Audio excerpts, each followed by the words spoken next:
Hello everybody, आप देख रहे हैं नॉलेज वाइब्स। आज की जो प्रैक्टिस है, जो एमसीक्यूज़ हैं, वो इंटरनेशनल ट्रेड से रिलेटेड है। तो पहला क्वेश्चन है कि अंतर्राष्ट्रीय व्यापार के लाभ किससे प्रभावित होते हैं। ऑप्शंस हैं कि व्यापार की शर्तों यानी टर्म्स ऑफ ट्रेड से, लागतों के तुलनात्मक अंतर से, या विक्रय संगठन की क्षमता से, या उपयुक्त सभी से। तो देखिए, जो अंतर्राष्ट्रीय व्यापार के लाभ हैं, लाभ यानी बेनिफिट्स की बात की जा रही है, वो इन तीनों से प्रभावित होंगे। यहाँ पर ऑप्शन डी आपका राइट आंसर होगा। सबसे पहले बात करते हैं व्यापार की शर्तों की। तो व्यापार की शर्तें यानी टर्म्स ऑफ ट्रेड, व्यापार की शर्तें उस दर की ओर संकेत करती हैं जिस दर पर एक देश की वस्तुओं का दूसरे देश की वस्तुओं से विनिमय होता है। ये दर किसी देश के आयातों के रूप में उस देश के निर्यातों की क्रय शक्ति की माप होती है। और जो व्यापार की शर्त होती है वो आप निकालेंगे आयात का कुल मूल्य बटे निर्यात का कुल मूल्य, यानी जो इम्पोर्ट है आयात बटे निर्यात। आयात का कुल मूल्य यानी आपने जितने आयात करे, जितनी चीज़ें आपने दूसरे देशों से मंगाई उनकी कुल कीमत क्या है, और जितनी आपने दूसरे देशों को भेजी उनकी कुल कीमत क्या है। दूसरी बात है लागतों के तुलनात्मक अंतर। देखिए, कोई भी चीज़, एक ही चीज़ अलग अलग कंट्रीज़ में जो है प्रोड्यूस की जा रही है, प्रोडक्शन या मैन्युफैक्चरिंग हो रही है उसकी, तो हर देश में उस चीज़ के लिए अलग अलग लागतें होंगी। ये लागतों का जो अंतर होता है, इसमें श्रम की कुशलता या तकनीकी या बहुत सारे ऐसे उत्पत्ति के बहुत सारे ऐसे रिसोर्सेज हैं जिनकी वजह से लागतों में तुलनात्मक अंतर आ जाता है, वो भी लाभ को आपके प्रभावित करता है। और विक्रय संगठन की क्षमता से भी जो है अंतर्राष्ट्रीय व्यापार के लाभ प्रभावित होते हैं, यानी आपकी मार्केटिंग वाला जो सेगमेंट है वो भी इसमें इम्पोर्टेंट होता है। तो इसलिए यहाँ पर ऑप्शन आपका डी सही होगा। अंतर्राष्ट्रीय व्यापार के लाभ इन तीनों से ही जो है वो प्रभावित होंगे। इसके बाद अगला है कि अंतर्राष्ट्रीय व्यापार में लाभ की मात्रा, एक्सटेंट ऑफ गेन जो है दोनों देशों के लिए वो उत्पादन व्यय के अंतर पर निर्भर करेगा, बीज की श्रम की गतिशीलता पर निर्भर करेगा, उत्पादन व्यय की समानता पर निर्भर करेगा, या उपयुक्त में से कोई नहीं। देखिए, जो लाभ की मात्रा है वो जो उत्पादन व्यय का जो अंतर है, उत्पादन व्यय हो गया किसी वस्तु की लागत, तो वो जो लागतों के अंतर हैं वही निर्भर करेगा कि किसी एक देश को, दो देशों के बीच यदि व्यापार हो रहा है, किस देश को ज़्यादा लाभ की मात्रा मिलेगी। तो जिस देश की लागतें न्यून होंगी वही देश जो है ज़्यादा लाभ कमाएगा। श्रम की गतिशीलता लागत जो आएगी यह उत्पादन व्यय का एक भाग है ना। और अगर उत्पादन व्यय समान होंगे तो कोई बिजनेस की ज़रूरत ही नहीं है, किसी भी अंतर्राष्ट्रीय जो व्यापार या ट्रेड नहीं होगा, और यह होगा तो बहुत कम होगा। सिर्फ उस स्थिति में होगा जब किसी देश में किसी वस्तु की कमी हो जाए, तभी अंतर्राष्ट्रीय व्यापार होगा उत्पादन व्यय की समानता वाली स्थिति में। तो जो लाभ की मात्रा है, एक्सटेंट ऑफ गेन है, वो उत्पादन व्यय के अंतर पर ही निर्भर करेगी अंतर्राष्ट्रीय व्यापार में। यहाँ पर ऑप्शन आपका जो है ए राइट होगा। इसके बाद अगला आ जाइए कि अंतर्राष्ट्रीय व्यापार को बढ़ावा देने के लिए विश्व के अधिकांश देशों ने गैट की स्थापना के स्थान पर विश्व व्यापार संगठन WTO की स्थापना की। इस संगठन ने कार्य कब से प्रारंभ किया। देखिए, बहुत ही कॉमन और आसान क्वेश्चन है ये कि जो WTO की जो कार्य प्रारंभ किया वो 1 जनवरी सन 1995 से प्रारंभ किया।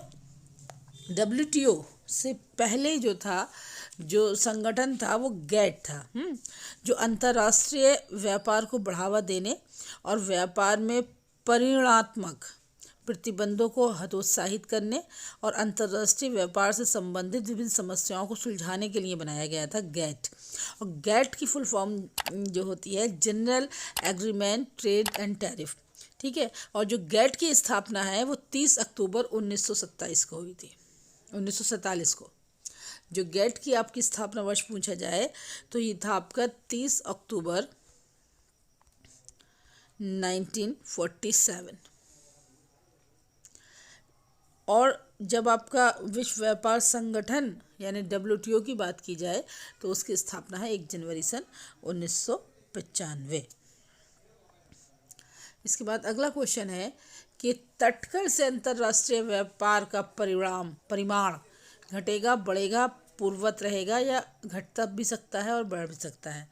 देखिए, जब आप तटकर की बात करते हैं तो इससे जो अंतर्राष्ट्रीय व्यापार का परिमाण है यानी जो मात्रा है वो जो होगा आपका घटेगा, क्योंकि जब किसी भी तरह के टैक्सेस या प्रशुल्क लगाए जाते हैं तो उनसे चीज़ें महंगी हो जाएंगी आयातित, और जिससे उनकी मांग कम होगी और जो उनका व्यापार है उसको विपरीत प्रभाव पड़ेगा। इसलिए तटकर से अंतर्राष्ट्रीय व्यापार का जो परिमाण है वो घटेगा।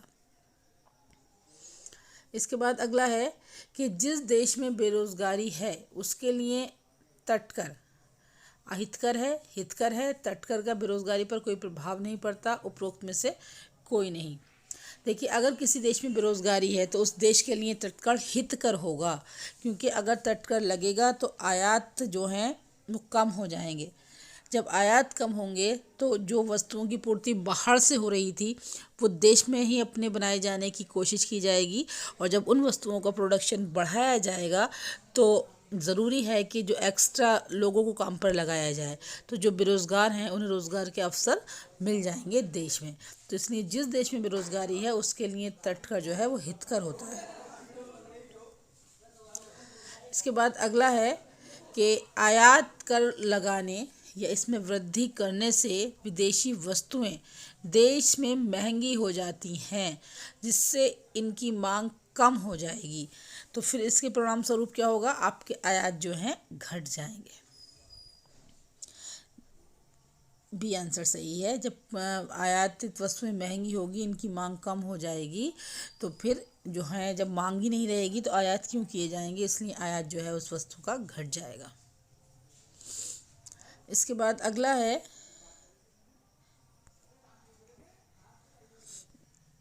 ये देखिए, भाग ए को भाग 2 से यहाँ पर मिलाना है। तो ये भाग 1 है ऊपर वाला और नीचे भाग 2 है। पहला है कि व्यापार संतुलन का संबंध किन किन मदों से है। नीचे देखिए, तो व्यापार संतुलन का जो संबंध होता है वो दृश्य मदों से है, यानी वस्तुओं के जो व्यापार है केवल वस्तुएं यहाँ पर आएंगी, सेवाओं को इसमें स्थान नहीं दिया जाएगा। दूसरा है भुगतान संतुलन का संबंध किन मदों से है, तो यहाँ दृश्य और अदृश्य दोनों प्रकार की मदों से हो जाएगा। दूसरे के आगे 2 ही लिखेंगे, पहले का 1 है और दूसरे का 2 है। दृश्य यानी वस्तुओं का बिजनेस और अदृश्य व्यापार यानी कि आपका हो गया सेवाओं का बिजनेस। तीसरा है भुगतान संतुलन तथा व्यापार संतुलन के बीच अंतर होता है, तो 3 के आगे आप 3 ही लिखेंगे, ठीक है। और व्यापार संतुलन भुगतान संतुलन का ही एक भाग होता है, यहाँ पर आपका 4 ही आएगा। तो 1, 2, 3 और 4 इस रूप में ये मिलेंगे, इसी के अकॉर्डिंग इसका आंसर होगा। तो 1, 2 और 3, 4 यहाँ पर ऑप्शन ए में है, यही इसका आंसर है। इसके बाद अगला है कि भुगतान संतुलन यानी जो बैलेंस ऑफ पेमेंट है, बीओपी जिसे कहते हैं, वो केवल अनुकूल होता है, केवल प्रतिकूल होता है। अनुकूल और प्रतिकूल दोनों होते हैं या उपयुक्त में से कोई भी नहीं।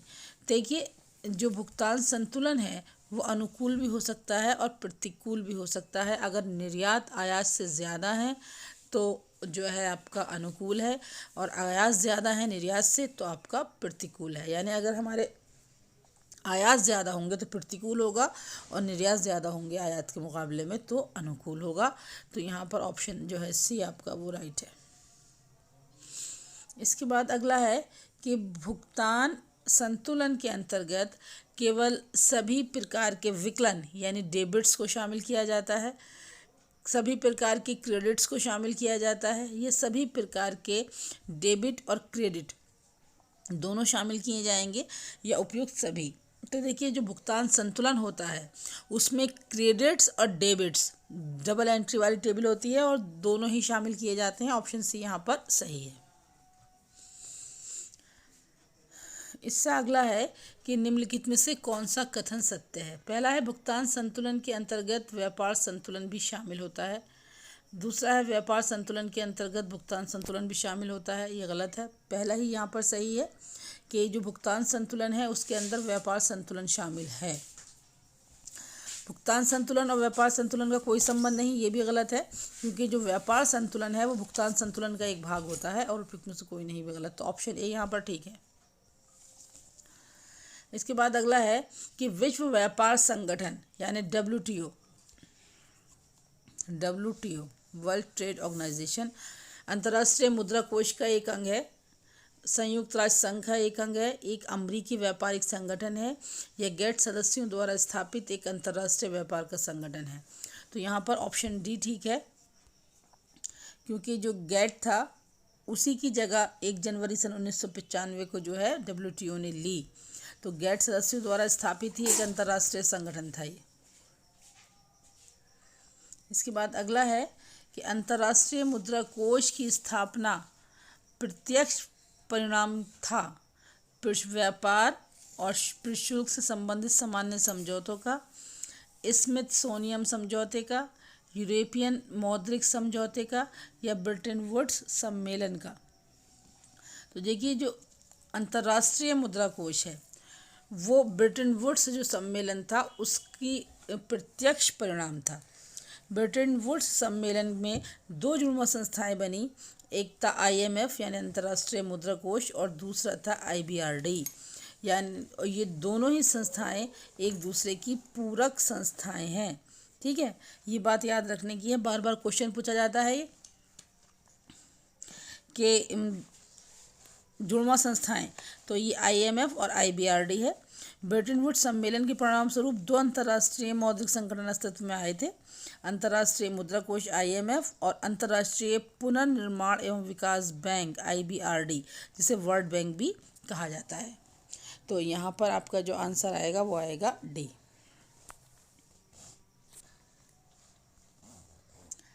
इसके बाद है अगला क्वेश्चन कि भुगतान संतुलन सदैव संतुलन में होते हैं। इसका अर्थ है कि दोनों खातों का योग समान होता है।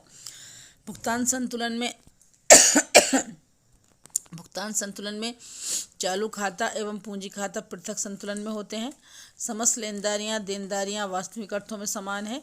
यह डबल एंट्री बनाने के लिए ये एक विधि है जिसमें शुद्ध घाटे एवं अतिरेक को समायोजित करने के लिए एक विपरीत एंट्री कर दी जाती है। हाँ, तो ये वाला जो इसका ऑप्शन है ये ठीक है कि भुगतान संतुलन आपको हमेशा संतुलन में दिखेगा, क्योंकि जो डेबिट्स हैं और जो क्रेडिट्स हैं वो दोनों बराबर चलते हैं, इसलिए संतुलन में रहता है। और ये डबल एंट्री बनाने के लिए ही ये डबल एंट्री के लिए एक विधि है। तो यहाँ पर आपका डी ऑप्शन सही होगा। इसके बाद अगला है कि मुक्त व्यापार की निम्न हानि होती है।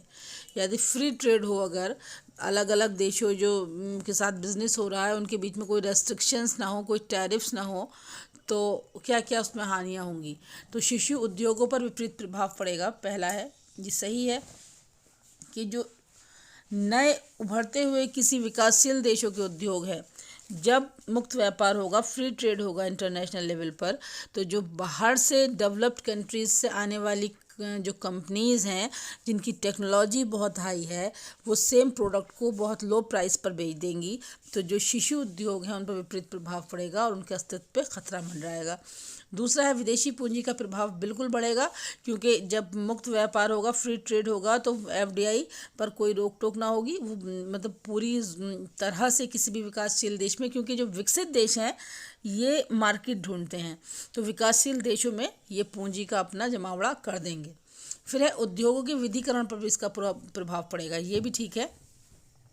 तो यहाँ पर 1, 2 और 3 तीनों सही हैं, जबकि विशिष्टीकरण को कोई हानि इससे खास नहीं होगी, उसको तो बढ़ावा ही मिलेगा, ये गलत है।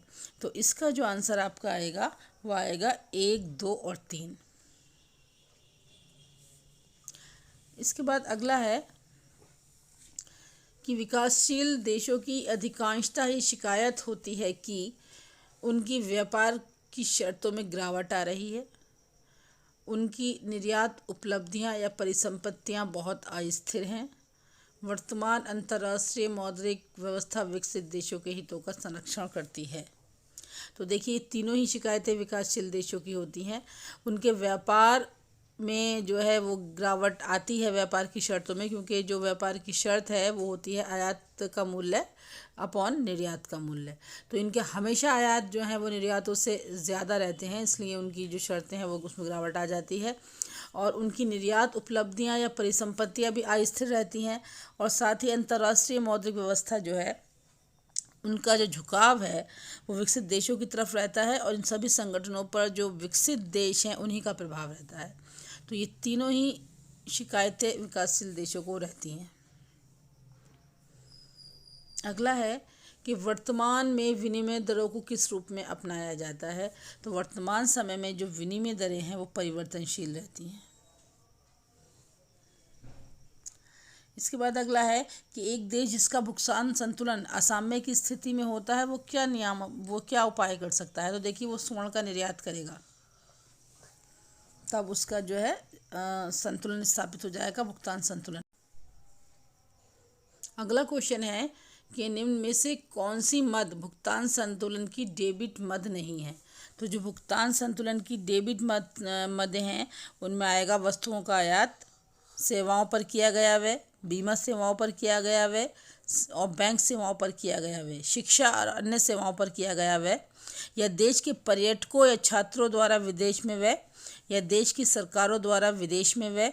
ऐसी हर चीज़ जिसको करने से हम अपने देश की करेंसी दूसरों को देंगे, सारी की सारी डेबिट मद में आ जाएगी। तो यहाँ पर जो तीन है ये वाली A, B और D सब डेबिट मद हैं। केवल जो विदेशों से हमें उपहार प्राप्त होते हैं वो सिर्फ हमारे खाते में क्रेडिट होता है। तो इस क्वेश्चन का जो आंसर है वो है ऑप्शन सी। इसके बाद अगला है भुगतान संतुलन के चालू खाते में व्यापारिक मदों के आयात निर्यात शामिल होते हैं, समस्त विदेशी भुगतान एवं प्राप्तियां शामिल होती हैं, पूंजी लेखा जोखा होता है, या उपयुक्त में से कोई नहीं। तो देखिए जो आपका चालू खाता है, चालू खाते में जो व्यापारिक मदों के आयात निर्यात हैं वो ही शामिल होते हैं। यहाँ पर ऑप्शन ए आपका जो है वो ठीक है।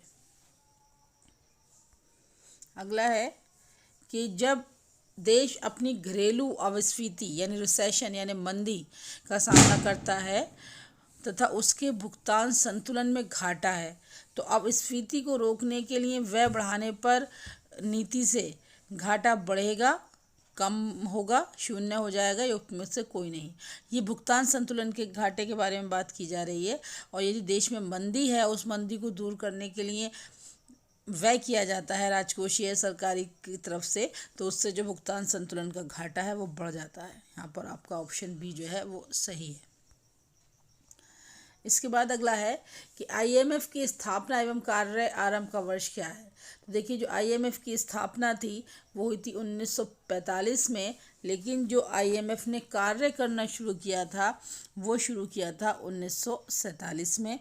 तो ये 1945 एंड 1947 वाला जो ऑप्शन है, ये सी ऑप्शन है, ये आपका सही है। इसके बाद है IMF का प्रमुख कार्य है दुर्लभ मुद्रा की राशनिंग करना, प्रावधिक सहायता देना, देशों को पुनर्क्रय की सुविधा देना, या उपयुक्त सभी। तो तीनों ही काम जो है IMF के कार्यों में शामिल हैं। ये तो यहाँ पर उपयुक्त सभी इसका आंसर है।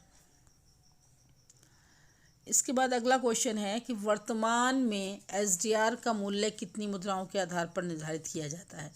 तो देखिए जो SDR है इसमें जो सर्वशक्तिशाली विश्व की 5 मुद्राएं हैं उनको शामिल किया जाता है, और वर्तमान समय में ये 5 है। आज से पहले भी 5 था, जिस दिन से काफ़ी सालों से 5 ही चला रहा है। और ये जो 5 देशों की मुद्राएं हैं वो हैं अमेरिकन डॉलर, यूरोपीय संघ का यूरो, चीन की रेमिनबी, जापानी येन और ब्रिटेन का पाउंड। ये 5 मुद्राएं हैं जो SDR बास्केट में शामिल हैं।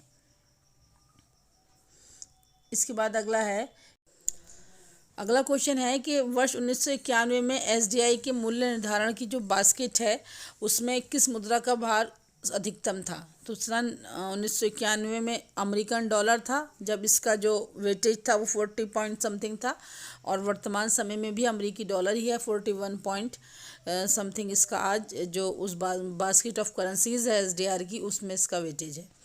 इसके अलावा 5 मुद्राएं बार बार पूछी जाती हैं, इनको याद रख लें। पहली है अमेरिकन डॉलर, फिर यूरो, फिर चाइना की रेनमिनबी, जापानी येन और जो ब्रिटेन का पाउंड है। इससे पहले वाला जो सिस्टम था उसमें ये 5 जो करेंसीज थी उसमें चाइना की करेंसी नहीं थी, इसकी जगह फ्रांस की थी। लेकिन पिछले कुछ सालों में चाइना में जो इकोनॉमिक ग्रोथ तेज़ हुई है, उसकी जो स्टेबिलिटी है उसकी करेंसी की वो ज़्यादा है, इसलिए जो फ्रांस को जो रिप्लेस किया है वो चाइना ने किया है। यहाँ पर ऑप्शन ए ठीक है। इसके बाद है कि वर्तमान में आईएमएफ के सभी लेन देन व्यक्त किए जाते हैं, तो ये एसडीआर में व्यक्त किए जाते हैं। एसडीआर जो है अंतर्राष्ट्रीय तरलता है, स्वर्णमान अब नहीं है, और डॉलर में भी, अमेरिकन डॉलर में ये नहीं किए जाते हैं, ये किए जाते हैं एसडीआर। और एसडीआर का जो मूल्य निकाला जाता है वो 5 देशों की करेंसियों के आधार पर निकाला जाता है। सबसे पहले जब एसडीआर बना था तो जो एसडीआर का मूल्य था वो 0.888671 ग्राम गोल्ड था, जिसकी जो मूल्य था इसका वो 1 अमेरिकन डॉलर के बराबर था। और आज भी जो जितने भी आईएमएफ से अंतर्राष्ट्रीय स्तर पर लेन देन किए जाते हैं वो एसडीआर में किए जाते हैं, और एसडीआर को ही कागजी सोना भी किया जाता है, कहा जाता है। ये था आज का वीडियो। अगर पसंद आया तो लाइक शेयर ज़रूर करें और चैनल को करें सब्सक्राइब।